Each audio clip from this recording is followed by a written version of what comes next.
Mix in the Dark. Hey, what's up? It's MaiYang from Mix in the Dark. Today I've got 4 stories for you. They all have to do with really creepy things that happened in people's homes. I myself have not experienced anything worth noting, I feel.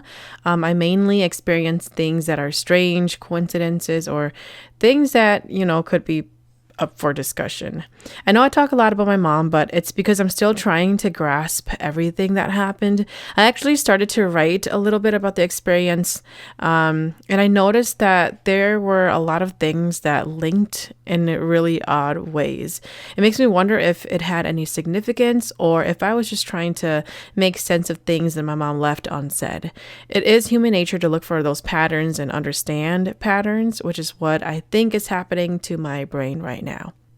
Before I get started with the stories, I want to update you all on my Magic Mind journey. Magic Mind is a mental performance shot, and I've been drinking it for a while now. When I edit people's stories, I do a fact check. I like to Google or interview others and ask them to just verify things that a story may mention. So naturally, I wanted to learn more about Magic Mind, and I wanted to make sure I had properties that promote what I am looking for. I had lots of complications this time around for my second pregnancy. I had some swelling on my ankles. My hormones were all over the place. I was also diagnosed with diabetes mellitus, so I really had to watch what I eat to control my blood sugar levels. And then after giving birth, I had to continue to monitor my blood sugar levels and continue to watch what I eat. I also don't know if other women out there are struggling with this too, but after taking different birth control options, I felt it really messed with my hormones, which then messed with my weight. I gained about 15 pounds from just hormonal imbalance. I know I mentioned it before, but one of the ingredients in the Magic Mind drink that I really like is lion's mane. It is an edible mushroom that is native to Asia and North America. It gets its name from its mane-like appearance. It has so many benefits, but my main thing is that it contains compounds known to regulate sugar levels and hormone levels. Now, I'm not saying that it's going to help me lose weight and fix my blood sugar levels, etc. That's not what I'm saying. This is not that type of drink. But what I am saying is that at least my blood sugar numbers come up normal when I poke my fingers, which means that this drink is safe to add to my diet.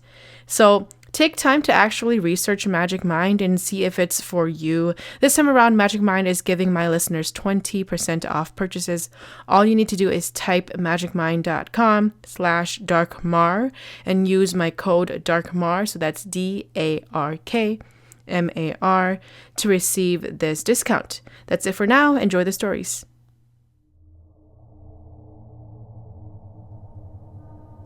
Story 1. My family lived in a house in St. Paul, Minnesota. It was the year 2008, and I was only 16 years old at the time. My dad was an alcoholic. He drank almost every day with his friends at our house. During that time, some families were struggling to make ends meet, so there were also a lot of kids that opted to join gangs and counted them as family. Because of this, my mom decided to move my whole family to the Mounds View area. We lived on a block on Greensville. The distance didn't change my dad's alcohol problem. It was actually more work for my mom. He still drove out to the city to drink with his friends, but my mom would have to drop him off and pick him up from there. At this new house, we had one big room down the basement. The basement was finished. We lived in this house for about a year and a half. My mom started to experience some really strange things. She would tell my dad, but he would dismiss it and not care. He would mock her and say that she was crazy. He continued his drinking habits, leaving my mom to sleep in her room alone most of the time. My parents' room was located in our finished basement. My mom would often ask some of my siblings to sleep with her because she had been experiencing these weird things. Hmong folks have this saying that if you eat too much food, then you're also going to dream too much. It's usually scary dreams. This was my mom's thinking, so she tried not to let it bother her. I did notice that she only complained of experiencing weird things when she sleeps alone in the basement. There was a period during our time at that house that my mom slept with my sister a lot since my dad was never really home. We stayed at the house for a while. I grew up in that house. As a young adult, I enjoyed going out with my friends, and eventually I wanted my own space, so I proposed the idea of taking the room in the basement to my mom. She agreed, and so the move happened. I slept in that room for 2 months before I too started experiencing weird things. I first noticed that some of my things would get misplaced in the room or moved around. I just told myself that I probably did it and forgot about it. One night, between the 2 a.m. and 3 a.m. hours, I woke up to find that my door was completely shut, but I could see that the light outside was turned on. It was late, so I knew my entire family was either sleeping or not home. Upon making a round and checking the house, I noticed that my brother was still up doing whatever he was doing. I asked if he went downstairs to the basement. He answered that he was playing games the whole entire time. The following night, it seemed like whatever I was experiencing escalated. I was laying in my bed when all of a sudden I realized I couldn't get up. I was still able to open my eyes, but my body could not move. It was like sleep paralysis, but my mind was clear and awake. All of a sudden, the lights turned off. I tried to fight to get my body to move. I attempted to get up, and when I did, my blanket got tossed up and down. I expected one of my siblings to be behind all of this, but it was clearly just me in the room. That was the moment I realized that my mom was not crazy. She had mentioned a little boy playing with her things when she used to sleep in the basement, and now I was finally seeing it. When I freed myself, I ran up the stairs. I felt goosebumps all over my body. I felt all the hairs on my skin stand. I was scared. Eventually, I made it into my older brother's room. He was startled, but curious as to what I was doing in his room. I told him everything, and he laughed, saying that I was probably just dreaming. I got pissed, so I grabbed a knife from the kitchen, opened the basement door, and shouted, "I'm going to kill you if you don't leave me alone." 5 minutes later, we both went back down the basement to grab some things so that I could sleep with my brother for the night. We went back up the stairs and noticed that the door was closed. I grabbed the doorknob and tried to open the door, but it would not budge. I asked my brother to give it a try, but he also could not get it to open. We both tried it for a while, and then he asked me what I did. I told him that earlier I kept screaming at whatever it was that I was going to kill it for messing with me. We shouted for my parents, who woke up to see what all the commotion was about. My brother explained everything to them through the door, and when my mom heard it, I could hear my mom whispering to my dad that whatever it was is down there and it's real. The four of us were speechless when we heard my mom. All this time, she had been telling us that there was something down there, but no one really believed her. My dad tried for a while at the door, but could not open the door. Finally, he told me that I had to apologize and cry out for the little boy or whatever was down there to forgive me. I shouted to my dad that I was not going to apologize because whatever it was had invaded my space and that there was nothing for me to apologize for. Because nothing was working and my stubborn self would not apologize, my dad had no choice but to unscrew the doorknob to free us. Nowadays, I still think of this house and wonder if the people who are living there are experiencing the same things that we did. I checked not too long ago and saw that Hmong people are currently living in that house. I won't give out the house number, but I know that they are the only Hmong people who live on the block on Greensfield. Something to be learned from the story is to never threaten a ghost. It will come back to challenge you. Story 2. My family lived in Minnesota, and I've been living there all my life. Being the only boy in the family, it was rough because I never got my way. I'd have to watch their shows, play with their toys, and even hang out with them. This experience started during school. I got in trouble and was sent to the office for it.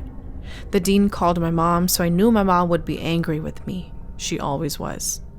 During this time, for some reason, I got in trouble a lot at school, so it became pretty normal for me. As predicted, once I got home, she yelled at me and I argued back with her. Then she took my phone away. That was the moment I decided that I was going to give my family the silent treatment. I wouldn't say anything unless it was important. Outside of home, I was sociable and very talkative. My positive energy would shift as soon as I got home. I would be silent as soon as I got off the bus. I wouldn't even say hi to my mom when I got home, and I rarely ate with the family. This continued for over a month. I always had a short temper.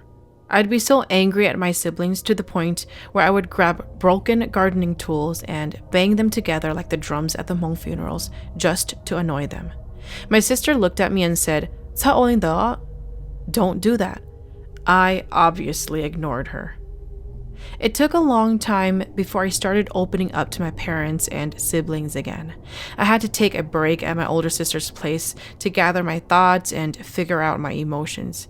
After this, weird things started happening. My parents were on their way back from the farm, and I was tired, so I went downstairs. I laid on my bed. I felt drowsy. My eyes were heavy and my head was clouding. My mind started to go dark when I felt myself being pushed in the stomach, moving me to the edge of the bed, and I was about to fall off. That's when my body jerked awake and my eyes opened. In the process, I saw a red, burnt baby in the corner of my eyes over in the area where I placed my stuffed animals. It seemed to have its hand up and quickly go down and then just disappeared. All of this happened within a 2-second time frame. I looked over and carefully examined the area. There was nothing there. At this moment, I was pretty shaken up because I knew what I saw. I heard my parents in the garage, so I went and told my mom that I saw a hand while falling asleep. My mom joked, saying that it was Casper the ghost. I was not laughing. I was serious about this. She noticed this from me, so she told my sisters about it, and then she told me to sleep in her room for the night. I set up the bed and grabbed my stuffed animals for protection. This time, I felt like something was watching me to sleep. Once again, I felt myself getting pushed on the side of my stomach. I gathered the courage to get up, and then I went to my parents' bed. I told my mom that I could not sleep and that I felt like something was watching me. She told me to just sleep next to her. She told my dad to move over while I squeezed in next to her. I was still scared, but I was able to force myself to sleep that night. Upon waking up, my mom told me that we were heading over to our aunt's house. My aunt is a very respected shaman, so I immediately connected that we were going to her house for me. When we got there, I greeted her and we talked for a bit about my experience, and then she did the ritual.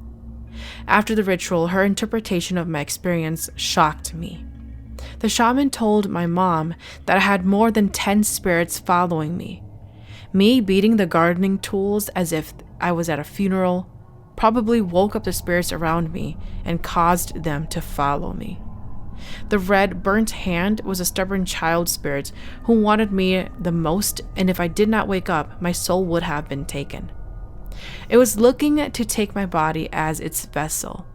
She also told me something that gave me goosebumps. She said one of the spirits had been hiding inside of my stuffed animals because it took a liking to me. The shaman gave me a protection string and tied it around my wrist. I felt so much lighter after. I stopped seeing spirits. I also don't feel angry with my family anymore. I still feel very scared when sleeping downstairs. We still live in that house. Are the spirits still roaming around my house? Who knows? Maybe I'm just protected by this string. Story 3.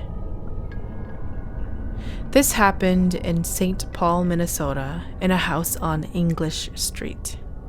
In the early 2000s, my parents bought a house near Lake Phalen. The house is a split-level home with identical floor plans besides the kitchen. I'm the fourth of 8 kids. I was 16 when we moved into this house, and we lived there for about 3 years. These are the incidents that happened between myself and my family members. One incident happened to my older sister. She was watching her sister-in-law's little sister, who was maybe 3 or 4 at the time. It was just the two of them, as everyone was either at school or at work. It was midday, and the sister-in-law's sister was just running around doing whatever kids do. All of a sudden, she stopped in front of my sister, who was laying on the sofa, and asked her, "Hey, who's that man right there?" She pointed toward the hallway. My older sister, who's a scaredy cat, just grabbed her hand and took her to the room until my parents came home from work. Another incident that happened involved my mom. My mom would tell us that she would randomly black out and wake up with a really bad headache.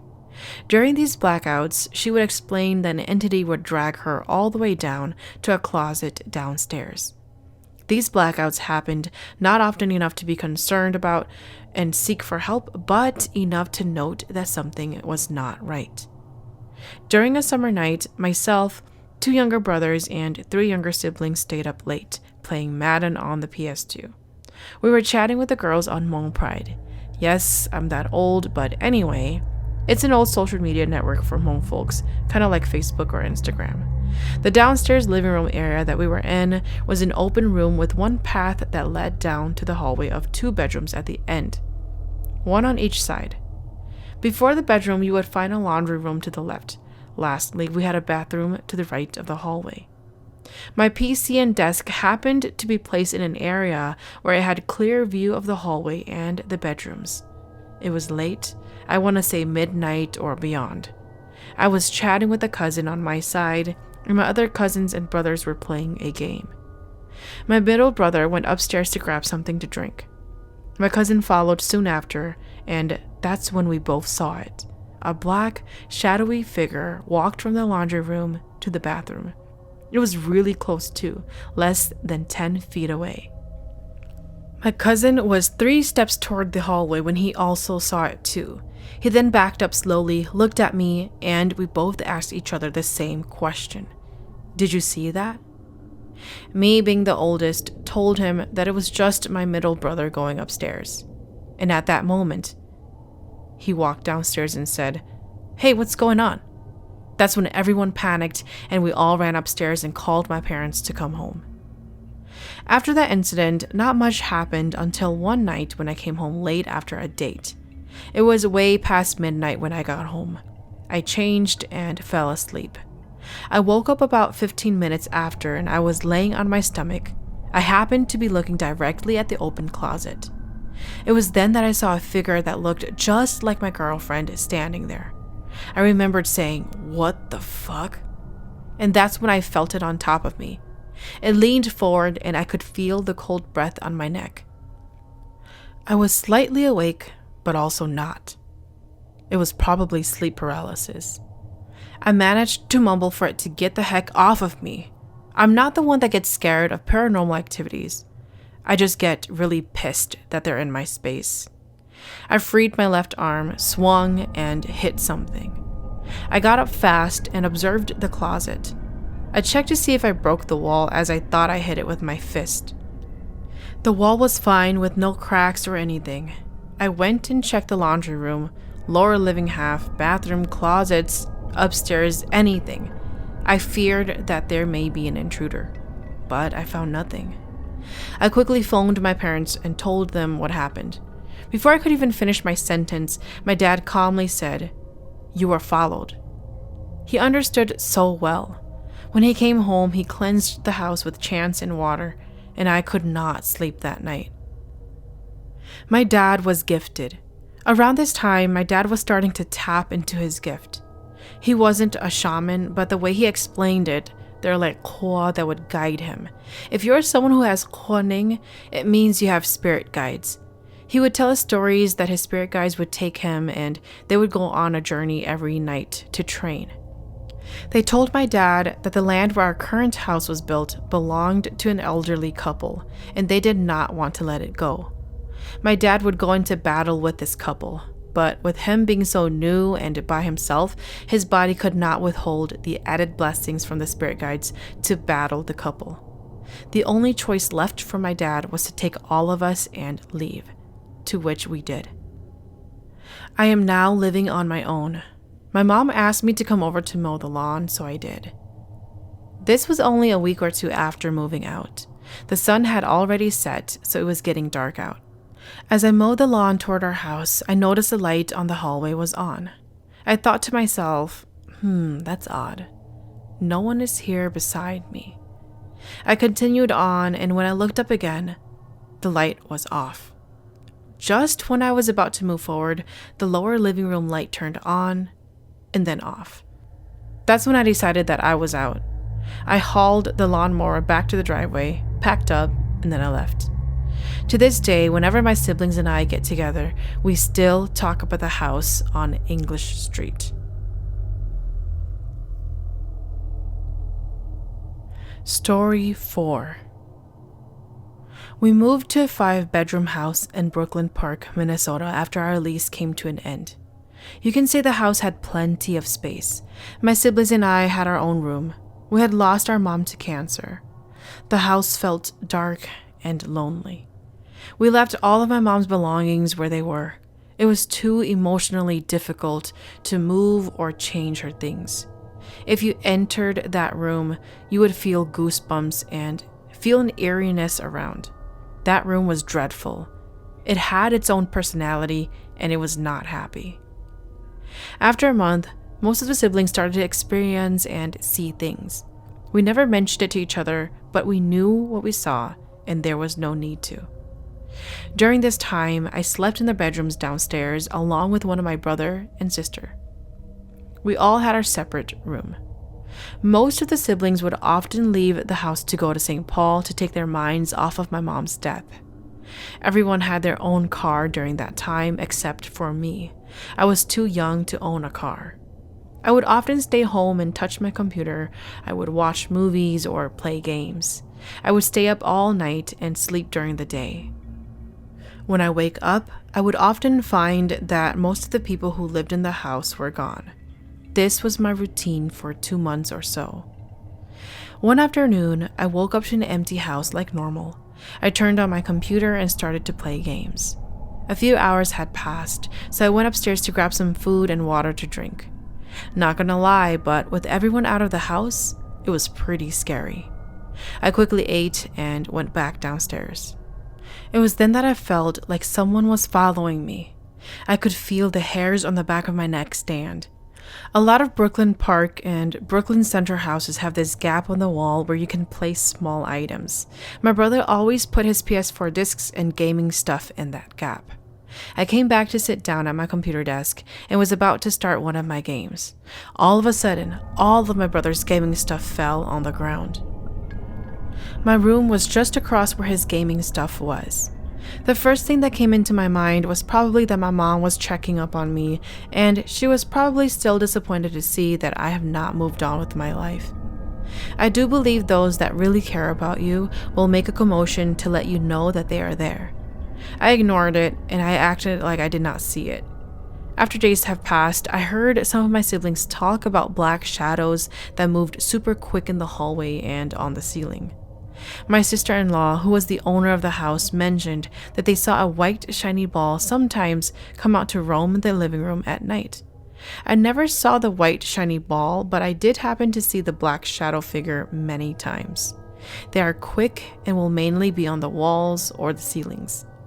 My dad was too scared, so he never stayed home. He was always out in the cities. When we tell him things like this, he always says that it's nothing. We all knew that he was just saying all of this so that we wouldn't freak out. As if our house wasn't strange enough, once we happened upon a dead black cat in our backyard. My dad told us not to think about it too much and that it was nothing. After about 4 years of dealing with the shadow figures, we all grew older and we all moved out one by one.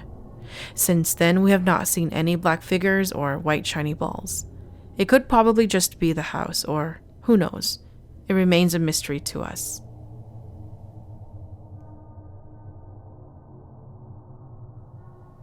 Thank you for listening to Mix in the Dark. I am your host, MaiYang. Mix in the Dark is available on Spotify, Apple Podcast, or wherever you listen to your favorite podcast series. If you have a story that you would like to share, please send it to myxinthedark@gmail.com. If there's a story that you really enjoyed, feel free to hit up my tip jar on Venmo. Just search Mix in the Dark on the business tab.